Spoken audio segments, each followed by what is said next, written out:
The 2023 Jets schedule is out, and the first month looks very difficult. There are a number of marquee matchups the first few weeks of the season. The start of the year, however, is not a make-or-break stretch for the Jets, and I'll explain why on today's episode of the Locked On Jets podcast. You are Locked On Jets, your daily New York Jets podcast. Part of the Locked On Podcast Network, your team every day.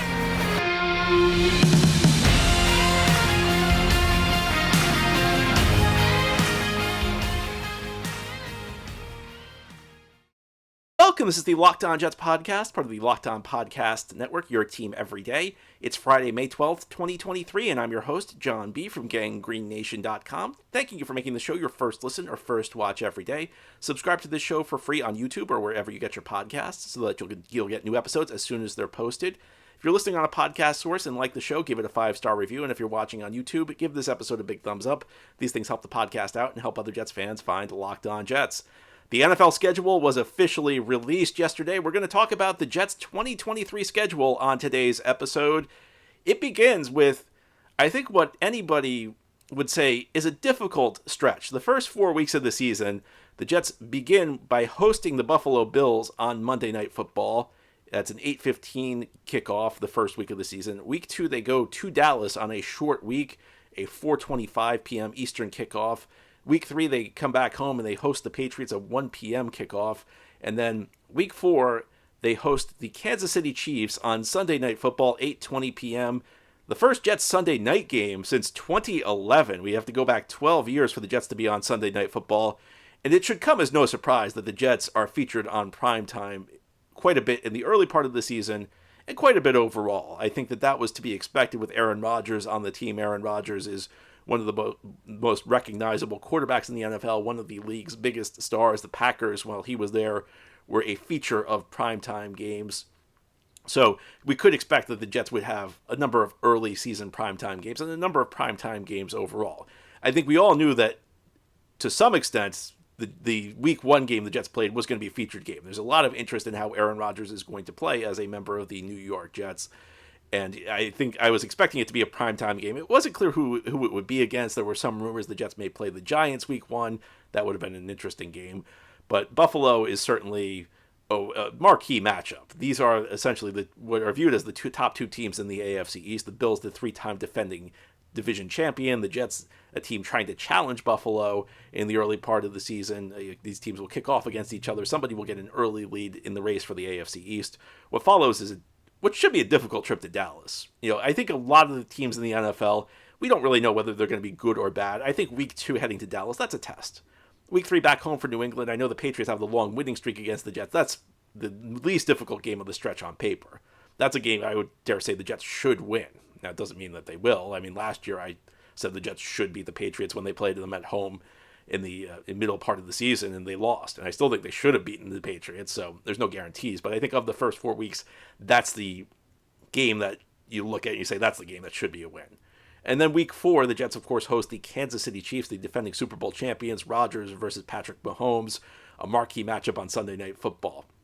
Now, I see a lot of analysis that says we will know very early in the season how good the Jets really are. And I'm not sure that's necessarily true. Now, there are a lot of very interesting matchups in the early part of this season. So the Jets are going to be one of the most watched teams in the NFL, in part also because Aaron Rodgers is going to be playing quarterback.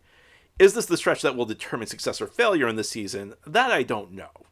And the reason I say that is I look back at other times high-profile quarterbacks changed teams. It does not happen that frequently. Most of the time, if a team's got a good quarterback, they're not letting him go to a new team. So I think about Tom Brady going to the Buccaneers in 2020. I think about Peyton Manning going to the Broncos in 2012. And yes, I think you could even talk about Brett Favre coming to the New York Jets in 2008. And in all 3 of those scenarios, the quarterback and the team got off to a bit of an uneven start in those seasons. And that's natural. Quarterback moving to a new team, I mean, that's the most important position. It's the most difficult position to play. You're learning all of these new things. You have all these different surroundings. You're used to things happening one way. Now they're changing.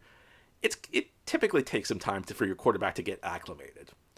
And I think if you look at the early part of the season, it would not be a shock to see the Jets get off to an uneven start. I'm not saying a bad start. I mean, they certainly should not be 0-4. You'd like to avoid a 1-3 start.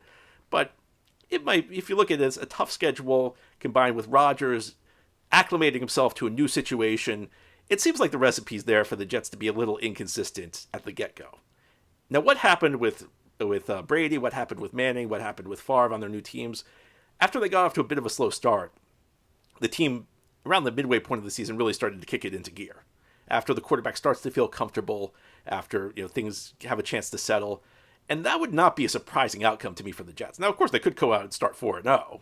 I mean, I don't think there's really anything in this upcoming Jets season that would shock me, but I don't agree with the analysis that these 4 games are critical. Now, week 1, obviously you want to get off to a good start against your biggest competition for the division. You don't want to start with a home loss to your biggest competition in the AFC East. Week 4, if we're talking about playoff seeding, obviously that's a big one. Kansas City, you want to beat them head to head. And I think if you're the Jets with Aaron Rodgers at quarterback, we should never look forward to the playoffs with the Jets, but with Aaron Rodgers at quarterback, this might be the one year where that's an exception, where you actually might be able to look forward to the playoffs and start thinking about playoff seeding. So I'm not saying these games are unimportant, but I do think that the Jets may get off to a slow start, and I don't think that's necessarily an indication that the season's going to be a disaster. I just think that that's a sign that Aaron Rodgers has to get himself acclimated to his new surroundings. Now, the Jets do have a couple of things in place that those other quarterbacks did not. First of all, the Jets are running a system that Aaron Rodgers prefers. This is Aaron Rodgers. They hired his I guess he wasn't a handpicked coordinator because Rodgers wasn't really responsible for the, it's not like Aaron Rodgers was dictating to the Jets. They had to hire Nathaniel Hackett. I think it was more the Jets hired Hackett because they thought they could help him. He could help them land Rodgers. But Rodgers is running a system that he likes a lot and he knows very well. And Rodgers does, to an extent, have receivers he's comfortable with. He's got Allen Lazard. He's got Randall. Now, I say this with some degree of hesitation because I don't think Randall Cobb should really be on the field for the Jets this year. But he does have some receivers he's comfortable with. So these are things that should help him acclimate to the Jets maybe a little bit easier than Brady had with Tampa Bay or Manning had with Denver. And Favre, when Favre came to the Jets, it was a really tough situation because he was acquired in August. It was after training camp had already begun. Favre was actually traded. The Favre trade went down the day before the Jets' first preseason game. So Favre was like kind of learning on the fly, and the early part of that season was particularly difficult for Favre. I think it was week 3 in 2008. The Jets went out to San Diego to play the Chargers. And, I mean, he was throwing the ball all over the place because he had no idea where the receivers were going. I mean, the receiver would break in. He'd expect the receiver to continue down the field. It was not a great start for Favre with the Jets. And then around the midway point of the season, the team started to play well, and then Favre got injured down the stretch. And the truth's a little bit more complicated than that. Those Jets were much more flawed team than people remember. But the point is that the Jets did get off to a slow start with Favre. They picked it up around a certain point, and then they kind of fell off after he got injured. Rodgers has a little bit better situation because he's going to have a full training camp to work with his guys. He's got some receivers he knows. He's got a system he knows. But still, there is going to be a transition period you would expect. So while these games are marquee matchups, these are a couple of these games are, if they're not the game of the week, they're close to being the game of the week. There's going to be a period where it could be a little tougher for the Jets early on in the season. If the Jets get through these first 4 weeks 2-2, I think you'd sign up for that because the schedule, at least in theory, should begin to open up, although we never really know. As we continue here on this Friday episode of the Locked On Jets podcast, we'll talk about the schedule after the first 4 weeks, who will be on the docket, what some of the challenges the Jets face may be. That's all as we continue here this Friday episode of the Locked On Jets podcast. Today's episode of Locked On Jets is brought to you by Built Bar. We are a long way off from the beginning of the NFL season. The Jets and Buffalo Bills play week 1, but it's all the way in September. So you're going to need to do something to pass the time. You're going to need to nourish yourself. Why not grab yourself a box of Built Bars? Built Bar is the best tasting protein bar on the market. These bars are covered in 100% real chocolate. They're healthy and they taste amazing. Why do they taste amazing? Well, all bars are covered in 100% real chocolate. That's right, real chocolate. There are amazing flavors like churro, peanut butter brownie, and cookies and cream. But while these bars taste like a candy bar, they also have amazing macros, and they're healthy. Most bars only have 130 calories, 4 grams of sugar, and 17 grams of protein. Now you don't need to wait for a box. For years, I've been telling you about ordering your Built Bars off Built.com, and of course you can still do that. But now you can also go to your local Walmart or Sam's Club. So head to your nearest Walmart today, walk to the pharmacy section, and grab yourself a box of Built Bars. Then you can pick up a 4-bar box of cookies and cream, double chocolate, or coconut puffs. Or go to Sam's Club, run in and grab a 13-bar box of hit flavors like Brownie Batter Puff and Churro Puff. You can thank me later. Thank you for making Locked On Jets your first listen or first watch every day. Today we're talking about the Jets' 2023 schedule. As I mentioned, it's a difficult first 4 weeks. And I think this you could even argue that extends out to week 6. Now, week 5, the Jets travel out to Denver for a game against the Broncos. Look, we don't know how good Denver's going to be. They were one of the biggest disappointments in the NFL last season. Russell Wilson certainly did not look like a guy who has a lot of good football left in him. But the trip to Denver is always tricky. It's a very loud outdoor venue. It is a place that's obviously a mile high, so players have to deal with acclimating to the altitude. That's not easy. Then the next week, week 6, the Jets host the Philadelphia Eagles. And both the Denver and Philadelphia games are kickoffs at 4:25 p.m. And that's one of the staples of the Jets this year is that they are not playing many 1 o'clock games, or at least games that are originally scheduled for 1 o'clock. Games could always be flexed later on in the season, but the Jets are getting some pretty premium time slots. And even when you're not playing in prime time, if you get the 4:25 game, it shows that you are a pretty desired game. They try and put the featured games of the week at 4:25. So the Jets are clearly a team that has a lot of interest. But first 6 weeks, it's tough. I mentioned the first 4 weeks because that's like the first month of the season. But even if you extend it to Denver and Philadelphia, if the Jets get to their bye is week 7. So the bye is after the Philadelphia game. And if the Jets get to that 3-3, I think you've got to feel pretty good about where they are, because that means Aaron Rodgers will have a chance to really get his surroundings. And the second half of the schedule, we don't really know who's going to be good and who's going to be bad. I think there are the teams at the very top, the Kansas Cities, the Buffaloes, the Philadelphias of the league, where we know they're going to be good. You have your teams that are probably going to be bad. I put Houston and Atlanta in that mix, and they're both in part of the second half of the schedule. And then you have teams that are kind of like in between, the Giants last year and Dolphins who made the playoffs, but we don't know if they're going to be quite as good this year. You've got teams like the Browns who maybe weren't that good last year, but could be better this year. You think it would all even out. So the Jets' schedule is kind of front-loaded this year. Out of the bye, they play the Giants. It's technically a Giants home game. It's at MetLife Stadium, so it's the home stadium for both teams. In fact, when the Jets and Giants play each other, both teams dress in their home locker rooms. The Jets played the Giants week 8. It's a 1 o'clock kickoff on CBS. Interesting that's one of the rare 1 o'clock kickoffs this year for the Jets. You'd think that the Giants, the crosstown rivals, the team that made the playoffs last year, facing the Jets with Aaron Rodgers would generate more interest than a 1 o'clock game, but that's where the Jets are week 8. Week 9, they play at home, Monday Night Football against the Chargers.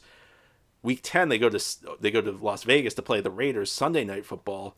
Week 11, the Jets are on the road against Buffalo. Week 12, the Jets host Miami. Week 13, 14, this is probably the easiest stretch of the schedule. Home against Atlanta, home against Houston. Week 15 is the Jets the Jets are on the road against the Dolphins. Week 16, Christmas Eve, the Jets host the Washington Commanders. So maybe even throw in a 3-week stretch where you have Atlanta, you have Houston, and you have Washington at home in a 4-week stretch. 3 of those are 3 of your games. That might be easy. Week 17 at the Browns, Thursday Night Football. Week 18 at the Patriots. So I think it's clear the first 6 weeks are tougher than the final stretch of the season.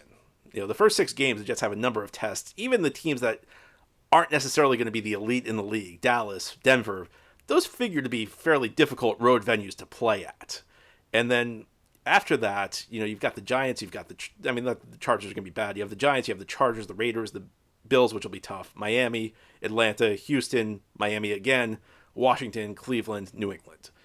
It's clear that this is a schedule where the tougher part on paper seems to be in the first half of the season. So if the Jets get through the first 6 weeks 3-3, you got to feel really good about their chances down the stretch, because that'll be the point where Aaron Rodgers is probably starting to feel comfortable with his new surroundings. It'll be the point where the schedule on paper starts to get easier. Maybe one of the teams in the second half you're expecting to be good isn't as good. Maybe Miami has a bad season. Maybe the Giants have a bad season. Maybe to balance it out, Houston or Atlanta's better than you're expecting. But you expect the second half of the season to not be as tough. So I think this is clearly a front-loaded schedule for the Jets. And on yesterday's show, and you everydayers, you folks who listen to the podcast daily on a Monday to Friday basis, No, I said I'd prefer a backloaded schedule. I like to be able to build momentum in the early part of the season. I like the idea that the team can build confidence because you see it sometimes. If a team gets off to a really slow start, it can fall apart very quickly, and you could be finished by October. But of course, the reverse to that, the counter to that, is that if the Jets are able to weather this early stretch, there's a real opportunity over the last 2 months of the season or so to kick it into gear and go into the playoffs playing really well. So, it can cut either way. I personally prefer to have easier games up front, but Jets did not. Jets drew it differently, and they'll just have to make do with what they've got.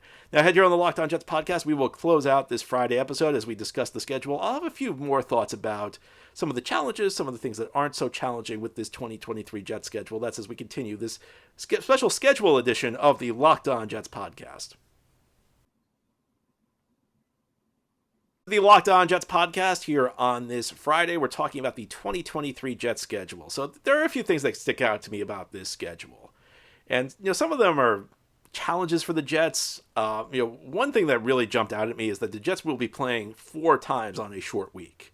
It will be true week 2 after their Monday night game against the Buffalo Bills. They'll have to travel out to Dallas. It will be true week 10 after their Monday night game against the Chargers. Week 9, they have to travel to Las Vegas to play on Sunday night. Then Black Friday, they will be hosting the Miami Dolphins. So that's a short week. That's a Friday game. They'll be at Buffalo on November 19th, and then at home against the Dolphins November 24th. So only 5 days to prepare for that one, the Black Friday game. And then week 17, they head out to Cleveland for Thursday night football, again on a short week. And that's late in the season. So that's a challenge. I think whenever you have 4 short weeks, you just have to deal with it. And I don't think it's that big of a challenge because, look, if you're telling me the Jets are losing these games because they had a short week, I would tell you that's a lame excuse. It's a bit of a challenge. It's a bit of a disadvantage, and it has to be expected. When a team's going to be playing a lot in prime time, as the Jets will with Aaron Rodgers, it's not a big shock. It's a challenge, especially because the Jets will have one of the oldest rosters in the NFL this season. And as you get older, it becomes more difficult. Players will tell you this. It gets more difficult to recover between weeks. It's tougher to get up for a game on a short week. So it's something the Jets will have to deal with. And I don't love the fact that 3 of these 4 short weeks involve road games because that just adds an extra dimension to it. It's a bit of extra travel.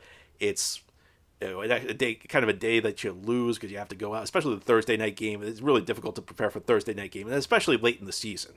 When your Thursday night game comes week 17, that's tough because you have a full season worth of wear and tear on you. Then you have to play on a really short week. So just something that the Jets will have to deal with. I mean, there's no use in complaining about it. The Jets, I'm sure lots of Jets fans wanted to see this team in prime time. I'm sure the Jets are very excited to play in prime time. So no use in complaining about it. And as I said, it's not like it's not like the Jets lose these games on short weeks. I'm going to be saying that's a valid excuse. It's not a valid excuse. The other aspect of this, though, is 2 of these 4 games, the other team will be playing on a week just as short. So that really kind of takes some of the excuse away. I mean, it's going to be a Friday. It's going to be a short week for Miami as well when they play on Black Friday. It's going to be a short week for the Browns week 17 when they play the Jets on Thursday night football. So I don't want to make this out into more than it is, but it's a challenge. It's something the Jets will have to deal with. Jets bye is an early bye this year. It's week 7. As I said on yesterday's show, and you everydayers who listen probably know what I'm about to say. I prefer having a later bye. I think that's just one of those things. It helps you rest up for the home stretch. It's a grueling, grinding NFL season. Sometimes it benefits you, though. I mean, there are teams that they suffer a lot of injuries to key players early in the season. Back in 2015, the Jets had a week 5 bye. And I remember before that season, I was a little worried about it. I don't love the early bye, but guess what happened? Jets had a lot of their key players get injured the first couple weeks of the season, and the week 5 bye came at a really good time for them, and it helped them rest up, and the Jets ended up winning 10 games that year. So a lot of this is just kind of the luck of the draw. Would I prefer the Jets to have a later bye? In theory, yes, but we have to see how the season plays out. So that's another thing that's worth noting. I think, the one thing that really stands out, I kind of touched upon this when I talked about the short week. Jets have 6 games that will be broadcast nationally. I had to catch myself there because I was about to say on national television, but 2 of the games are on Amazon. The Black Friday game against Miami is technically considered like a Thursday night football game, even though it's on Friday. Now, it's the day after Thanksgiving, and Thanksgiving's a Thursday. The Thanksgiving night game, even though it's technically a Thursday night game, goes to NBC. So Amazon is not broadcasting a regular Thursday night game this year. So their quote-unquote Thursday night football game will be on Black Friday.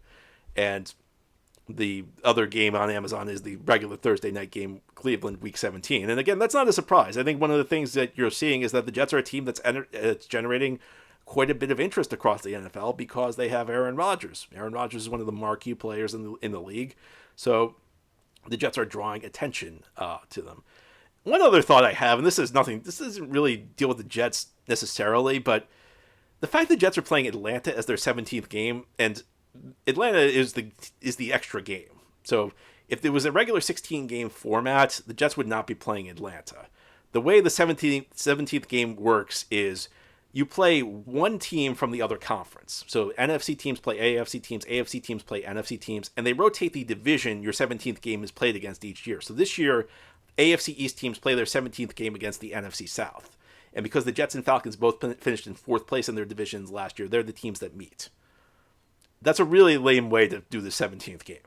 The 17th game was a bonus game, and it gave you an opportunity as the NFL to, if you're the NFL, it gave you the opportunity to pick a game that would be really intriguing to fans.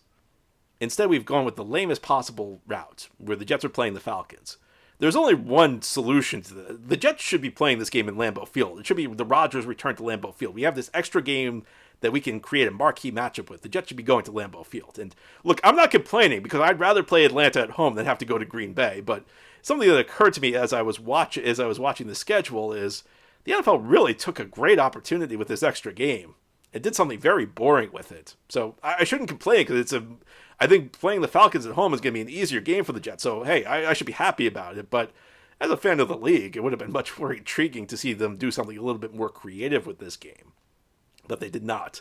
So there's your schedule. And I always say today is one of the most overhyped, if not the most overhyped day of the NFL year, because we already knew the 17 games the Jets were playing. We already knew the venues. This really only told us the chronological order of these games. I think there is something to be taken from it, though. I think that first stretch, the first 4 to 6 weeks, it'll be a bit tough for the Jets. But if they can weather it, if they can maintain their sea legs, they will be in a position to potentially do some big things this year. Anyway, that's all for today's episode. This has been the Locked On Jets podcast, part of the Locked On Podcast Network. Your team every day is our motto. As always, if you enjoyed the show, hit the subscribe button where you're watching or listening so that you'll never miss an episode. If you're listening on a podcast source, give the show a 5-star review. And if you're watching on YouTube, give this episode a big thumbs up. Helps the channel out, helps other Jets fans find us. Have a great weekend, everybody. We'll be back on Monday to talk more Jets.